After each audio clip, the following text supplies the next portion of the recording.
आप देख रहे हैं लाइव 7। नमस्कार, लाइव 7 विशेष में आपका स्वागत है। मैं हूं ज्ञान रंजन। दोस्तों, होली महापर्व की छुट्टी के बाद झारखंड विधानसभा का बजट सत्र आज से फिर शुरू हुआ। और जैसा कि आपको पता है कि होली के दिन जिस तरह से राजधनवार के घोड़तंबा में घटना घटी थी, उसके बाद ये तो तय मान के चला जा रहा था कि विधानसभा का सत्र शुरू होगा तो उस मामले की आग विधानसभा के अंदर तक दिखाई देगी, वो आवाज विधानसभा के अंदर तक घुसेगी। और ये चीज देखने को मिला। सदन की कार्यवाही शुरू होते ही विपक्ष के नेता बाबूलाल मरांडी ने इस मामले को उठाया और उन्होंने प्रश्नकाल को स्थगित करते हुए इस मामले पर सदन में चर्चा कराने की मांग की।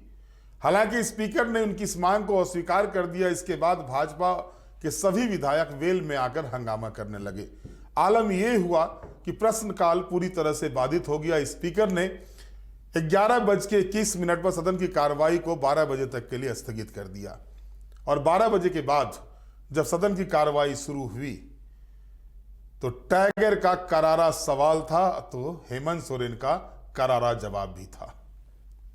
अब आप गौर कीजिएगा यहां पर कि कई सवाल सदन के भीतर आते हैं, कई सवाल आए, उसके जवाब भी मिले, सरकार की ओर से दिए गए। पहली मर्तबा देखा जा रहा है कि झारखंड विधानसभा का यह बजट सत्र प्रश्न के मामले में काफी कुछ अलग दिखाई दे रहा है अन्य सत्रों की तुलना में।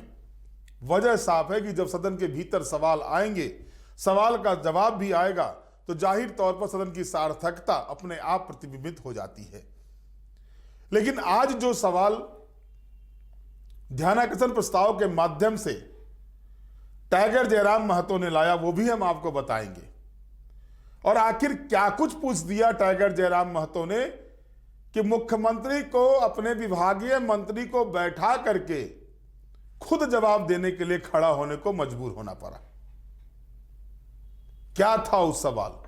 आखिर झारखंड की राजनीति से उस सवाल का क्या ताल्लुकात था कि मुख्यमंत्री को यह स्टेप उठाना पड़ा कि टाइगर जयराम महतो ध्यानाकर्षण प्रस्ताव लाते हैं तो मुख्यमंत्री को अपने विभागीय मंत्री को बैठाना पड़ता है, उनको उठने से रोकना पड़ता है और वो खुद जवाब देने के लिए खड़े होते हैं। जाहिर तौर पर झारखंड की राजनीति से इस सवाल का बड़ा जुड़ाव है।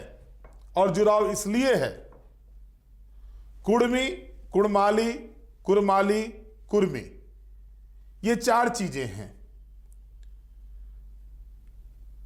कहीं पर कुर्मी लिखा जाता है, कहीं पर कुड़मी लिखा जाता है। कुरमाली भाषा है, सब लोग बोलचाल में कुड़माली बोलते हैं, लेकिन जब कुर्मी बहुल क्षेत्र में जाइएगा तो वो कुरमाली नहीं बोल के कुड़माली बोलते हैं। तो ये उच्चारण का हेरफेर है। और इसमें राजनीति क्या है? राजनीति है वो पॉपुलेशन जो झारखंड में ट्राइबल के बाद सबसे बड़ा पॉपुलेशन है, और इस पॉपुलेशन को कोई भी राजनीतिक दल छोड़ना नहीं चाहता है। और भले ही जयराम महतो और सुदेश महतो के बीच, महतोवार के बीच फायदा झारखंड मुक्ति मोर्चा और कांग्रेस ने उठा लिया सीटों के मामले में, लेकिन यह तो तय मान के चलिए कि जो सवाल उठाए हैं, खास करके जो लिंग्विस्टिक भाषाई रूप से जो सवाल हैं, क्योंकि झारखंड में कई भाषाओं को द्वितीय राजभाषा का दर्जा दिया गया है, जिसमें कुरमाली भी एक है। तो जो भाषा का दर्जा दिया गया उसमें कुरमाली है, कुड़माली नहीं है, अड़ा नहीं है, उसमें र है। और जयराम महतो ने अपने सवाल के माध्यम से यही सरकार से कहा कि भाई आप इस चीज को देखें और इसमें सुधार कराएं। अंग्रेज के टाइम में चूंकि कुछ शब्द थे जिसका उनको अंग्रेजी शब्द नहीं आता था, वो उसको यूं ही छोड़ देते थे। अड़ और र, इसमें अंतर अंग्रेजों ने नहीं कर पाया था। वो आर शब्द का ही प्रयोग किए। जाहिर है कि आर का प्रयोग किए तो कुरमाली आर वाला हो गया। तो ये सारे विषयों को जब रखे और इसके बाद मंत्री जवाब देने के लिए खड़े हो रहे थे, मुख्यमंत्री ने उनको रोका और खुद वो जवाब दिए। हम आपको सुनाने जा रहे हैं कि कैसे जयराम महतो ने अपने ध्यानाकर्षण प्रस्ताव के माध्यम से एक बड़े वर्ग में बोली जाने वाली भाषा को लेकर के ध्यानाकर्षण प्रस्ताव लाया और उसके बाद स्थिति ऐसी बनी कि खुद मुख्यमंत्री हेमंत सोरेन को जवाब देने के लिए खड़ा होना पड़ा। पहले आप सुन लीजिए।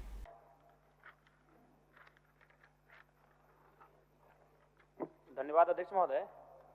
मुझे सरकार का वक्तव्य प्राप्त हुआ है। मैंने मांग किया था कि अंगीकृत बिहार राजभाषा संशोधन अधिनियम 2011 के द्वारा राज्य के भाषा भाषियों के हित में संथाली, बंगला, मुंडारी, हो, खड़िया, कुड़ुख, कुरमाली, खोरठा, नागपुरी, पंचपरगनिया तथा उड़िया भाषा को उर्दू के अतिरिक्त द्वितीय राजभाषा के रूप में अधिसूचित किया गया है।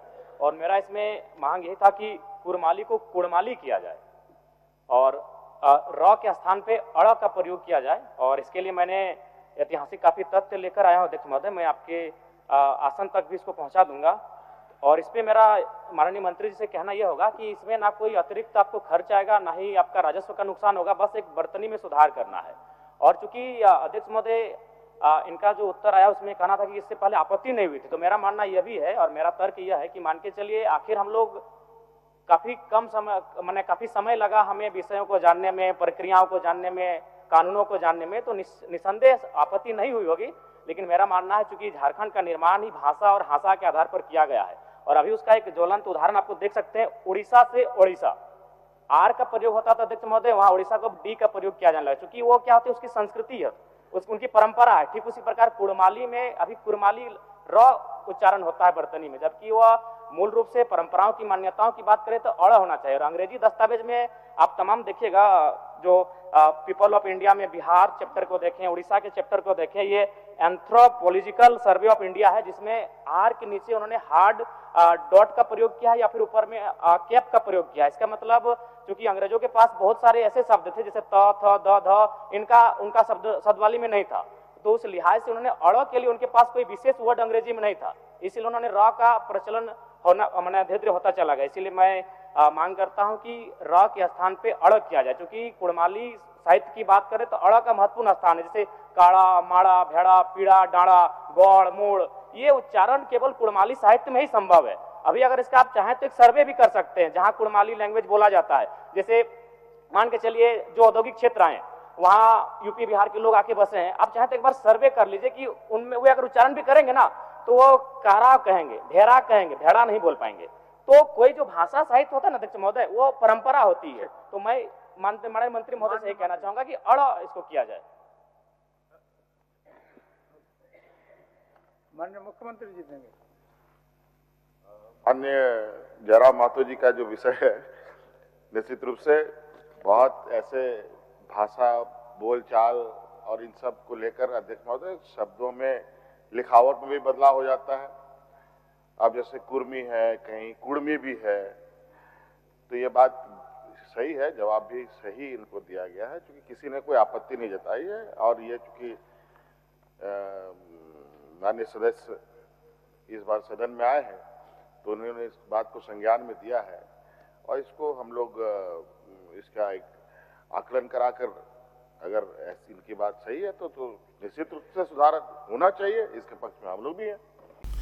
तो अभी आपने सुना एक ये सवाल, अब हम आपको एक और सवाल के बारे में बताएंगे।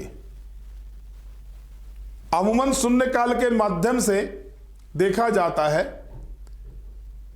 कि जो जनप्रतिनिधि होते हैं वो अपने विधानसभा क्षेत्र के मामले को उठाते हैं, लेकिन यहां भी टाइगर जयराम महतो ने नए होने के बावजूद एक परिपक्वता को दिखाया है कि राज्य भर से जुड़े हुए सवाल, यानी पूरे राज्य से जुड़े हुए सवाल को शून्यकाल के माध्यम से उन्होंने सदन के भीतर लाया।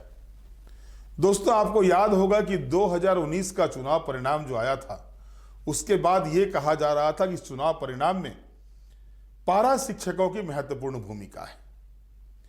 पारा शिक्षकों की नाराजगी रघुवर सरकार को ले डूबी।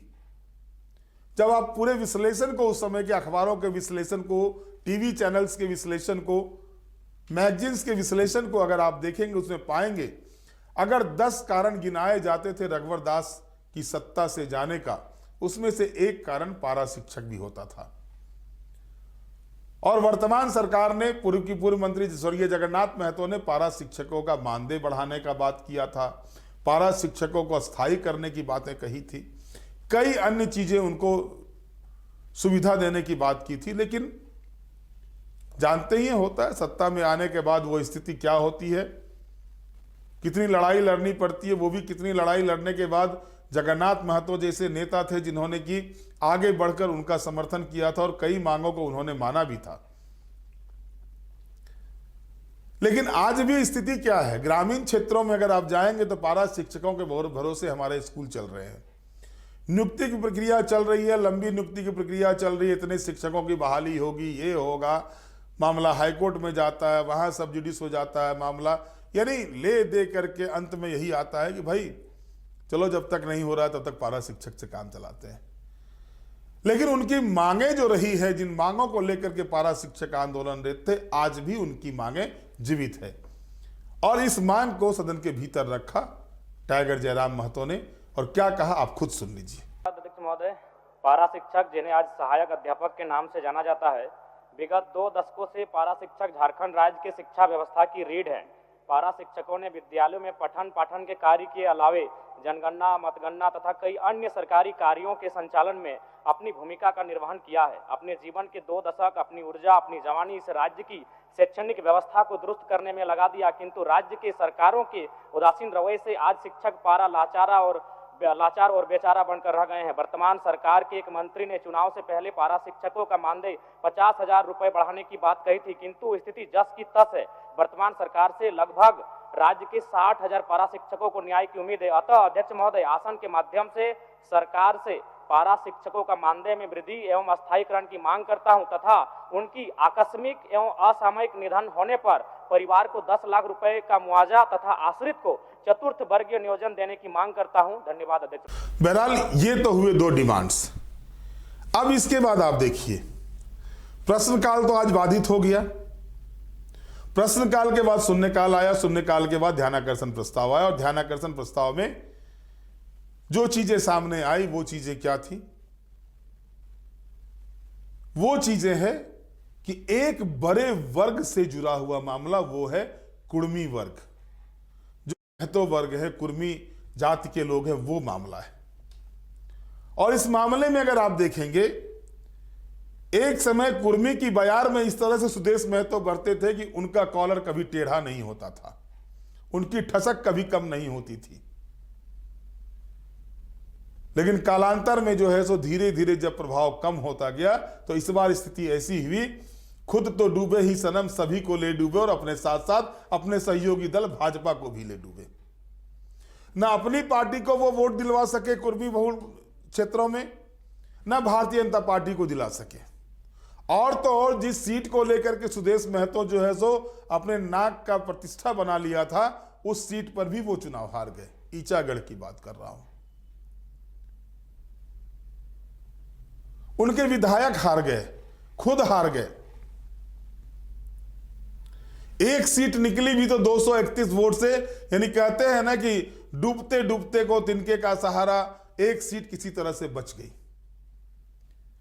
और हेमंत सोरेन किस बारीकी के साथ आज के राजनीति के नब्ज को पकड़ते हैं, अब इसमें आप गौर कीजिएगा। जयराम महतो ने मामला उठाया कुड़माली भाषा का, कई भाषाओं का उदाहरण दिया, जिक्र किया, यहां तक कि अल्फाबेटिकल कैसे उच्चारण में प्रॉब्लम्स आते हैं, ये चीजें भी उन्होंने सदन के भीतर बताई। और मुख्यमंत्री बड़ी बारीकी के साथ गौर से उनकी बातों को सुन रहे थे। और मुख्यमंत्री ने भाषाई जवाब तो दिया ही दिया उनको, भाषा के बारे में तो उन्होंने मुख्यमंत्री ने कहा ही। लेकिन आप अगर देखेंगे, उन्होंने ये कहा कि आकलन कराकर सरकार जो है सो इस मामले पर सुधार कराएगी, इस पर सुधार कराएगी। लेकिन सवाल ये नहीं होता है।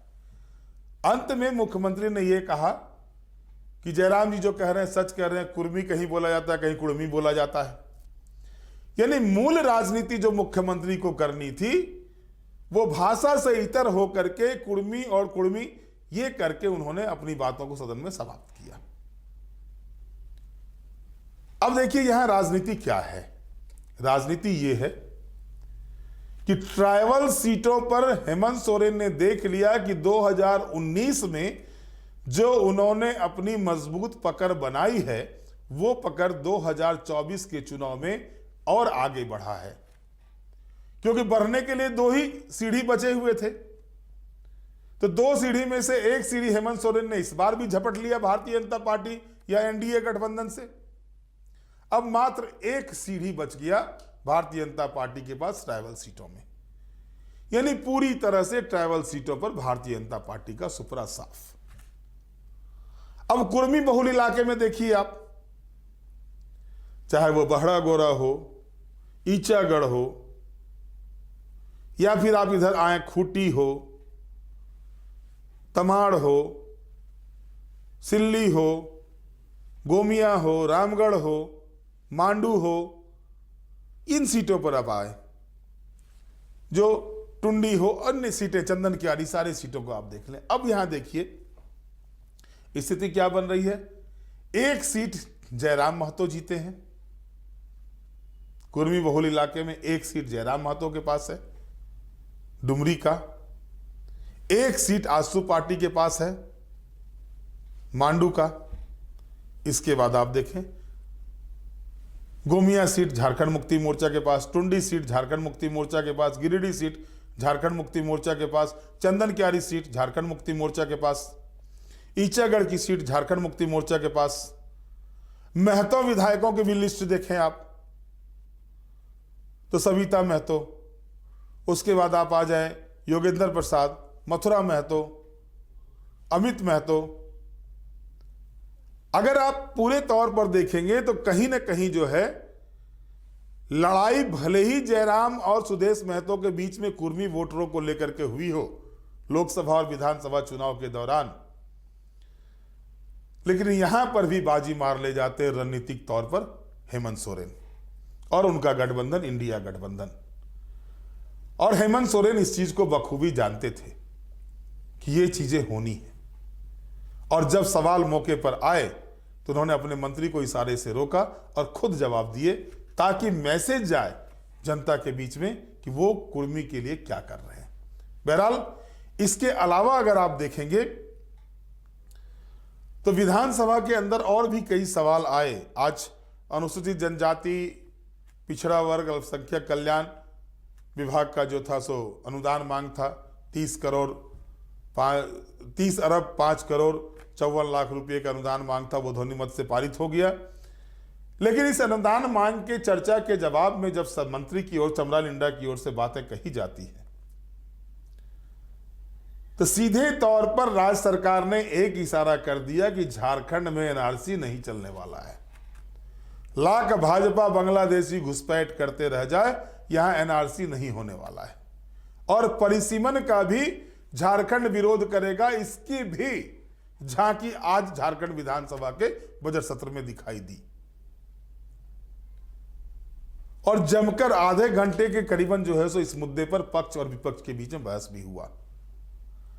यानी एक बड़ा इशारा और हो गया कि जिस तरह से साउथ के कई राज्यों ने जनसंख्या असंतुलन को लेकर या जनसंख्या के हिसाब से परिसीमन करने का विरोध शुरू किया है, झारखंड में भी इसका विरोध होगा, इससे इनकार नहीं किया जा सकता। हालांकि सुप्रियो भट्टाचार्य ने पहले किया था, लेकिन सदन के भीतर आदिवासी कल्याण मंत्री चमरा लिंडा ने जिस तरह से अपनी बातों को रखा, संसदीय कार्य मंत्री ने जिस तरह से अपनी बातों को रखा, झारखंड मुक्ति मोर्चा के वरिष्ठ विधायक हेमलाल मुर्मू ने जिस तरह से अपनी बातों को रखा, उसके अलावा मंत्री सुदीप्य सोनू ने जिस तरह से अपनी बातों को रखा, पूर्व मंत्री रामेश्वर उरांव ने जिस तरह से इस विषय पर अपनी बातों को रखा, और बाबूलाल मरांडी ने जो बातें रखी, इन सब का सार यही निकलता है कि झारखंड ने भी तय कर लिया है कि दक्षिण के प्रदेशों की तर्ज पर वो भी परिसीमन के विरोध में डटे रहेंगे, अड़े रहेंगे। यानी कहीं ना कहीं जो है सो एक टकराव की स्थिति परिसीमन को लेकर के दिखती है, और ये केंद्र सरकार के लिए एक बड़ी चुनौती भविष्य में हो सकती है। बहरहाल आज के विशेष में इतना ही। आप हमारे साथ जुड़े रहें, हमें लाइक करें, सब्सक्राइब करें। बहुत बहुत धन्यवाद। नमस्कार।